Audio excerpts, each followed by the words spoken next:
cuma permainan, cuma game yang bisa kita lakukan kapan saja kalau kita mau. Bahkan permainan ini bisa menghabiskan waktu kita berjam-jam di depan layar ponsel, laptop, ataupun komputer. Sementara bagi saudara-saudara kita di Palestina, di Gaza, siapapun mereka, apapun agamanya, perang telah mengubur seluruh mimpi dan masa depan mereka.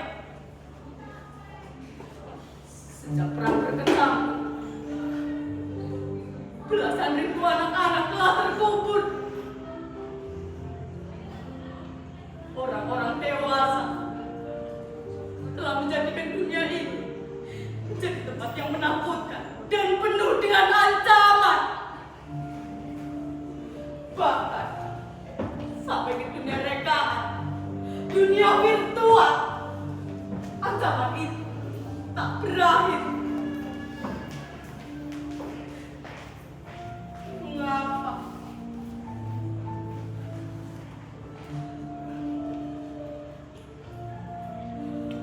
Mengapa Tuhan tak menciptakan bumi yang lain?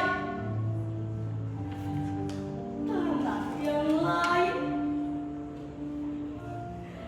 yang hanya dihuni oleh anak-anak,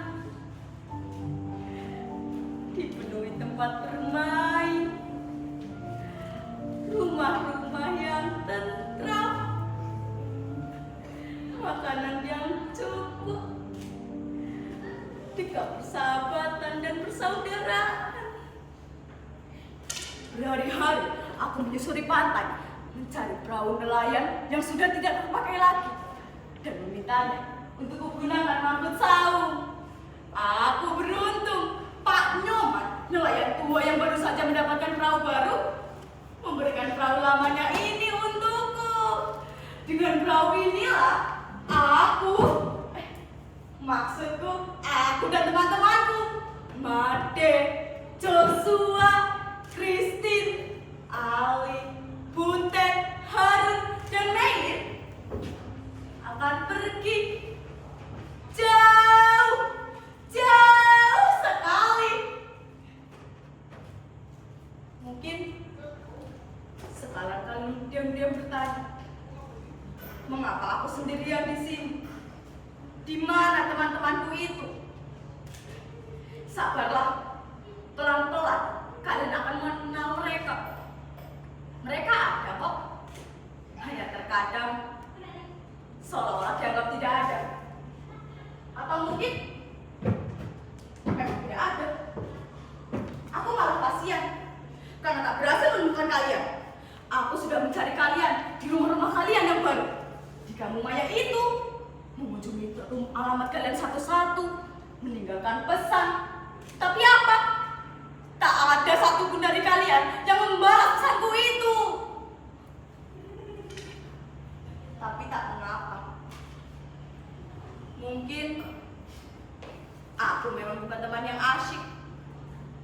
Aku kutu buku, introvert, tak pernah update soal-soal kekinian yang menjadi pembahasan kalian di kampung maya itu.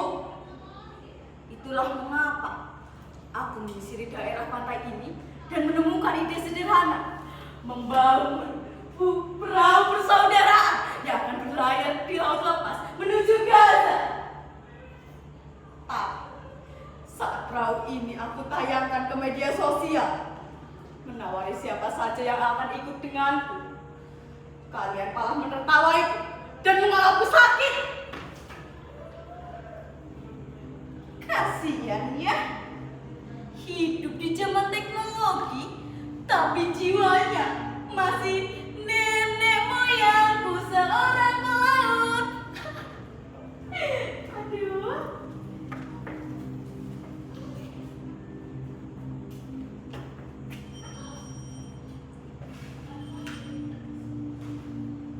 Perahu itu buat mancing aja jengkol. Gimana mau dipakai berlayar?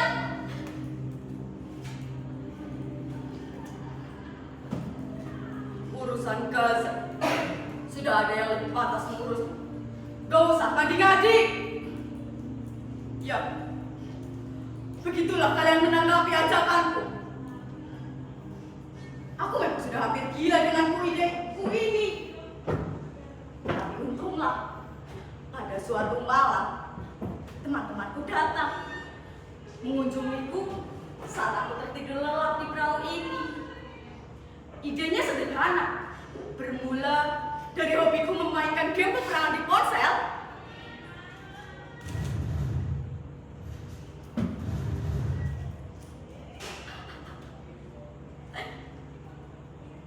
Tiba-tiba rasa iba dan kasihan itu muncul terhadap nasib anak-anak korban peperangan di Gaza. Aku mengajak teman-temanku berkumpul dan melakukan sesuatu. Hanya, bagaimana kalau kita mengumpulkan barang atau pakaian atau uang atau apa saja selama 1 bulan, lalu kita bawa berlayar loh. Begitu kata Mei. Sedangkan Joshua dan Butet memiliki ide lain. Aku akan membuat lagu cinta untuk anak-anak di Gaza. Lagu ini akan kita sebarluaskan di media sosial. Dari sana, kita akan mendapatkan empati yang besar dan sejumlah uang untuk membantu Gaza. Sementara Ali dan Harun mengajak kami untuk tidak berfoya-foya sebagai rasa hormat dan permintaan maaf kami terhadap anak-anak yang kelaparan di Gaza. Sedangkan Kristi menyarankan agar kami menulis surat mengadu pada Tuhan. Sementara aku dan Made, kami berdua mencari perahu untuk melayarkan semua harapan itu.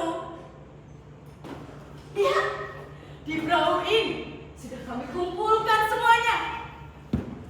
Surat-surat, sajak, sepenggal doa,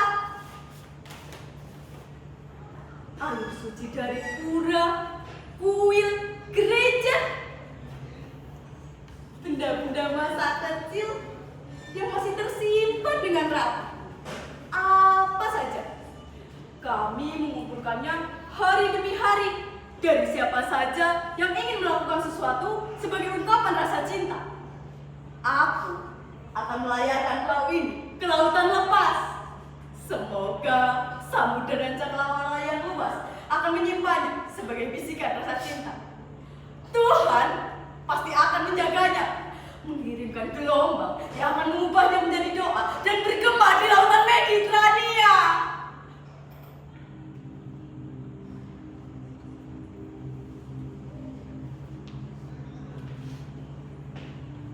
Kami tahu apapun yang kami lakukan ini hanyalah seperti seekor semut yang membawa setetes air untuk memadamkan api yang membakar Nabi Ibrahim alaihissalam. Air itu hanya akan lenyap di hadapan kobaran api. Tapi hanya dengan cara itu yang bisa kami lakukan untuk mengungkapkan rasa cinta dan sayang kami terhadap anak-anak yang telah mati di Gaza atau yang kini sedang bertahan hidup dengan remah-remahan roti di mangkuk-mangkuk mereka yang karatan, berebut bubur dingin di panci-panci mereka yang remuk oleh sepatu sedang merapat.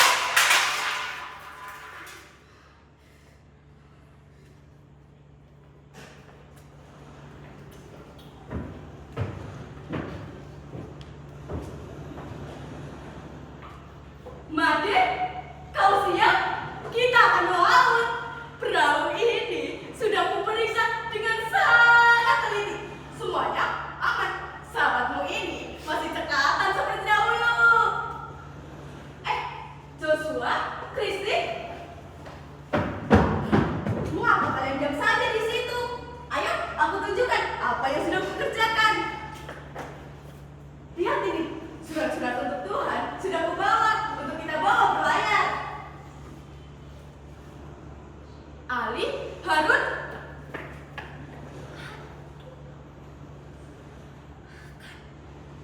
Maafkan aku, sahabatku. Aku tak membawa ketapelmu. Aku kira kita tak membutuhkannya lagi. Lagi pula, kita akan berada di tengah lautan, melihat matahari timbul dan tenggelam. Kau bisa melikaskan malammu, Harun. Sementara Ali akan mengaji dan menjaga kita dari segala yang buruk dan jahat. Butet! Oh, Rasta! Hidup kali aku denganmu. Oh iya, tugasmu dalam perjalanan ini adalah menyanyi. Setiap kali kau melihat kami menjadi bosan atau rindu dengan kampung halaman, kau harus menyanyi. Sepakat kan kau? Melin? Sini, duduk dulu. Ada apa, Melin? Apa? Kau tak jadi ikut dengan kami. Tapi kenapa, Melin? Kalau kau tak jadi ikut, siapa yang akan mengurus kebutuhan kita sehari-hari? Ayolah, Melin. Apa? Kau akan ikut orang tuamu ke Australia?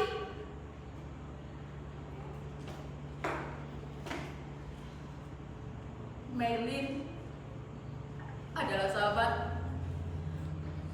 yang tiba-tiba menghilang setelah terjadi kerusuhan.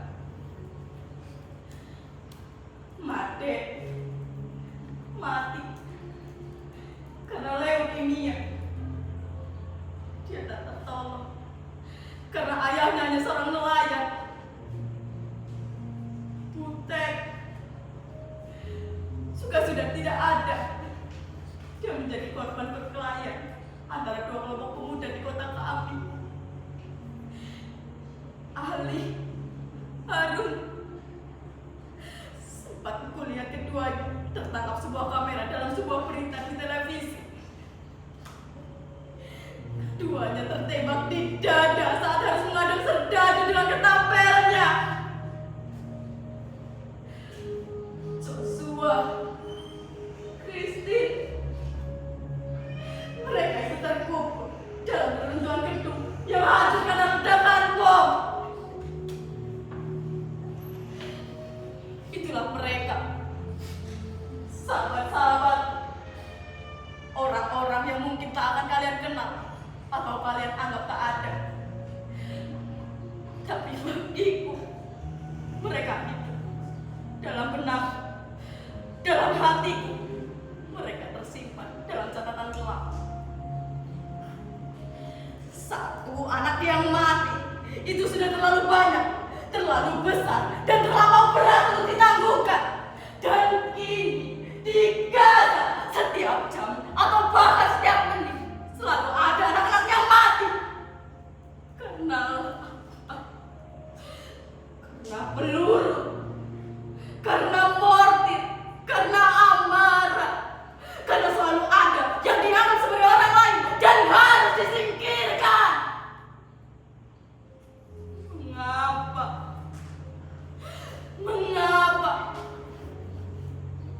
Mengapa amarah dan kebencian tak pernah berakhir?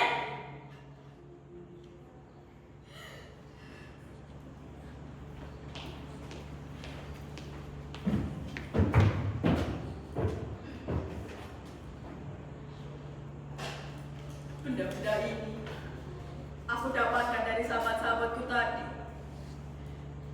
Dengan menyimpannya, aku masih bisa merasakan kehadiran mereka.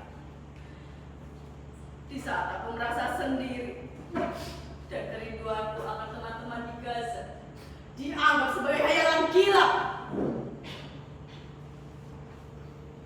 Setiap hari aku mengunjungi perahu ini, mengumpulkan apa saja yang kuanggap bisa menyenangkan anak-anak di Gaza. Aku membayangkan mereka akan tersenyum dan memelukku saat menerimanya.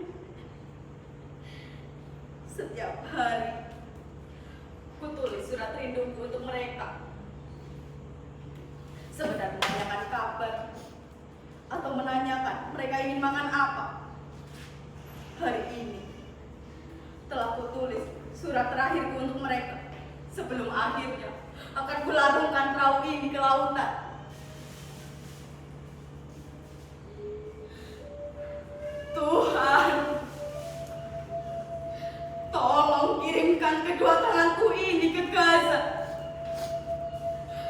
agar aku bisa memeluk saudara-saudaraku di sana.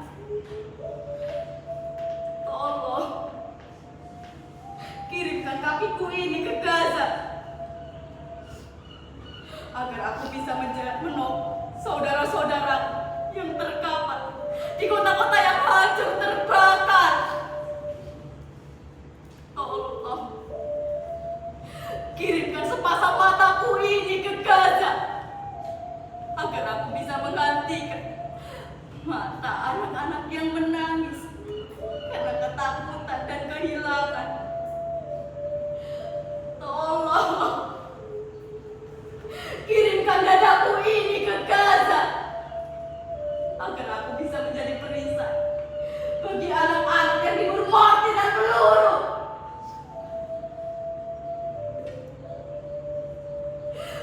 Tuhan, tolong kirimkan tubuhku ini ke Gaza dan ubahlah menjadi roti yang tak akan pernah habis, agar tak ada lagi mulut-mulut mungil yang kelaparan di bumimu yang kini penuh dengan angkara.